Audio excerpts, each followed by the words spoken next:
हम जलवायु परिवर्तन के बारे में काफी कुछ जानते हैं, लेकिन अब वक्त है फैसले लेने का। जलवायु परिवर्तन का सामना करना, इसका क्या मतलब है? जलवायु हमेशा से ही हमारे रहन सहन का तरीका तय करती आई है। जब भी ये बदली है, हम इसके हिसाब से ढले हैं। तो आज जलवायु परिवर्तन के हिसाब से ढलने में क्या नई बात है? क्या हमें अपना ध्यान दूसरी चुनौतियों की तरफ नहीं लगाना चाहिए, जैसे कि शिक्षा, बेरोजगारी, आर्थिक विकास? जलवायु में हमेशा से बदलाव आते रहे हैं। कार्बन डाइऑक्साइड और मीथेन जैसी गैसों के छोड़े जाने से हमारे वातावरण में जो प्रभाव पैदा हुआ है उसे ग्रीन हाउस प्रभाव कहते हैं, और वो काफी कम अवधि में ही हो गया है। इसके नतीजे में पृथ्वी गर्म हो रही है। हमारी जलवायु में ये बदलाव आने के कारण अभी से काफी बड़े बड़े प्रभाव पैदा होने लगे हैं। ग्लेशियर सामान्य से कहीं तेजी से पिघल रहे हैं, समुद्र का स्तर बढ़ता जा रहा है, और इस बात की आशंका बढ़ती जा रही है कि सूखा और साइक्लोन जैसी मौसमी घटनाओं का होना बेहद आम हो जाएगा। ये प्रभाव लोगों की रोजी और घरों पर असर डालते हैं। ये हमारी बुनियादी सुविधाओं को बर्बाद करते हैं और संचार और व्यापार में बाधा डालते हैं। जलवायु परिवर्तन विकास से जुड़ी कामयाबियों को बुरी तरह प्रभावित कर रहा है, और अक्सर हाशिए पर मौजूद लोग सबसे ज्यादा प्रभावित होते हैं। ये जाहिर है कि जलवायु परिवर्तन हो रहा है, पर अब ये और तेजी से बढ़ता है या नहीं, ये निर्भर करता है हमारी जीवन शैली और आर्थिक गतिविधियों पर। तो क्या बात सिर्फ वातावरण से कार्बन की मात्रा घटाने की ही है? देखिए, अगर हम कार्बन छोड़ना फौरन रोक भी दें, तब भी दुनिया का तापमान बढ़ना फौरन नहीं रुक जाएगा, क्योंकि हम पहले ही वातावरण में काफी गैसों को एकत्रित कर चुके हैं। इसलिए हमें ये दो कदम एक साथ उठाने चाहिए: ग्रीन हाउस गैसों के उत्पादन में कमी लाना और टाले न जा सकने वाले जलवायु परिवर्तन के मुताबिक अपने आप को ढालना। लेकिन जलवायु में कितना परिवर्तन आ रहा है, जब तक ये पता न चले तब तक हम उसके मुताबिक ढलेंगे कैसे? जलवायु पूर्वानुमान कभी भी पूरे यकीन के साथ नहीं लगाए जा सकेंगे। इसकी एक वजह यह है कि जलवायु किस तरह बदलेगी, ये आने वाले बरसों के हमारे फैसलों पर निर्भर करेगा।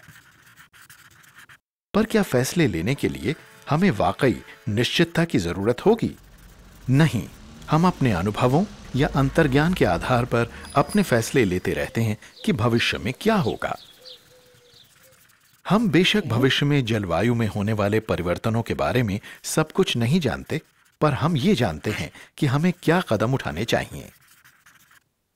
दरअसल हमें जलवायु परिवर्तन के मौजूदा और भविष्य में होने वाले प्रभावों को ध्यान में रखना चाहिए। जलवायु संबंधी अनुमानों के आधार पर ठोस रणनीतियां तो नहीं बनाई जा सकती, पर ये योजनाएं बनाने के लिए हमें दिशा तो प्रदान कर ही सकती हैं। हमें यह सोचना चाहिए कि किस तरह विकास से जुड़ी योजनाएं और नीतियां जलवायु परिवर्तन से प्रभावित हो सकती हैं, और ये किस तरह जलवायु परिवर्तन को और बदतर बना सकती हैं। जलवायु परिवर्तन का एक संभावित परिणाम है बारिश में बदलाव आना। इसके कारण कभी कभी एक ही स्थान पर सूखा भी पड़ सकता है और जबरदस्त बारिश भी हो सकती है। हमें खुद से ये सवाल पूछना चाहिए कि हमें जमीन के इस्तेमाल से जुड़ी योजनाओं को किस तरह बदलना चाहिए, ताकि भविष्य की चुनौतियों का सामना करने के सिलसिले में हम सक्षम बने रहें। हम खुद में ऐसे कौन से बदलाव ला सकते हैं जिनसे स्थानीय अर्थव्यवस्था और लोगों की रोजी पर कम से कम असर पड़े।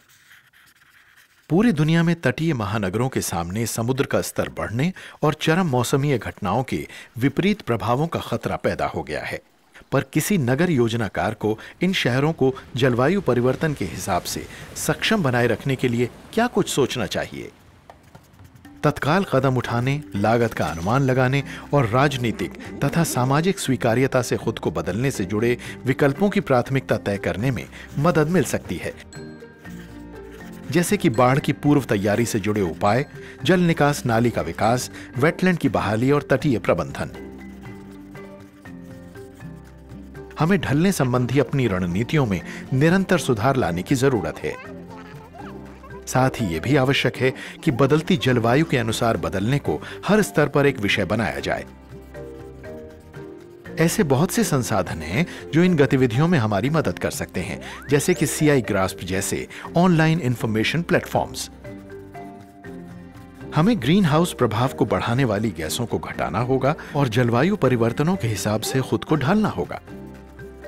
और हमें ये कदम फौरन मिलकर उठाने चाहिए। इसमें हमें निर्णय लेने वालों को शामिल करना चाहिए, जलवायु परिवर्तन के बारे में समझ बढ़ानी चाहिए, समाज में अनुकूलन की जरूरत के बारे में जागरूकता पैदा करनी चाहिए।